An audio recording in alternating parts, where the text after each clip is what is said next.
एक शंका तर सगळ्यात पहिली आली होती की मुळात ते पोर्टल सिक्युअर आहे का?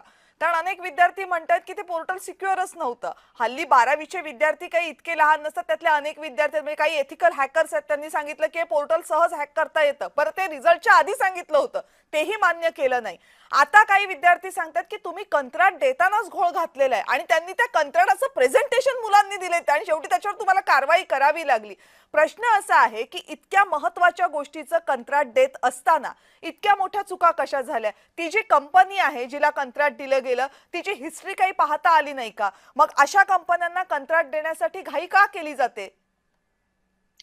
नाही, हा हा प्रश्न सगळेच विचारतायत आणि या प्रश्नाचं उत्तर कुठेतरी शिक्षण मंत्रीनेच द्यायला पाहिजे हं. किंवा सरकारने द्यायला पाहिजे.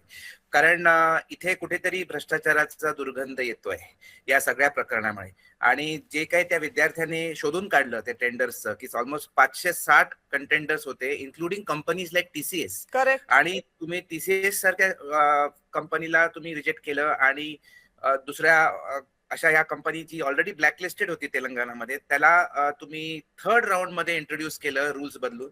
तर हे सगळं खूप संशयास्पद आहे. हं, हं. पण आता ह्या गोष्टी ऑफकोर्स हे इन्व्हेस्टिगेशन आणि या सगळ्या गोष्टींच्या दायऱ्यात येतील आणि कदाचित ते खरं खोटं जे काय आहे ते कळेल.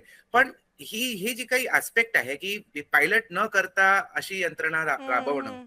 आणि योग्य ते सिक्युरिटी, सायबर सिक्युरिटीचे सगळे नॉर्म्स न पाळता असं कॅज्युअली हे करणं म्हणजे कुठेतरी हा खूपच कॅज्युअल अप्रोच आहे आणि हं. हा असं व्हायला नाही पाहिजे. आणि मी तुम्हाला सांगतो, अमेरिकेमध्ये म्हणा किंवा युरोपमध्ये म्हणा, तेही ऑनलाईन परीक्षा घेतात. हां. ऑन स्क्रीन मार्किंग हे काही नवीन नवं नाहीये. टेक्नॉलॉजी नाही.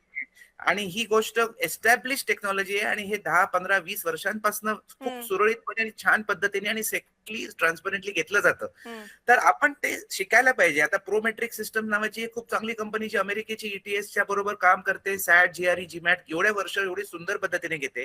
यूएसएमएलई सारखी अवघड परीक्षा जी मेडिकल एंट्रन्ससाठी आहे, ती अडॅप्टिव्ह टेस्टिंगने घेते. आपण ह्यांच्याकडून शिकून जर आपण इथे व्यवस्थित अडॉप्ट केलं पायलट घेऊन, तर का नाही करता येणार? हे हं. प्रोग्रेसिव्ह स्टेप होता की ऑन स्क्रीन मार्किंग करायचं. पण त्याचं काहीच इन्फ्रास्ट्रक्चर नाही, काही बॅकग्राऊंड चेक्स नाही.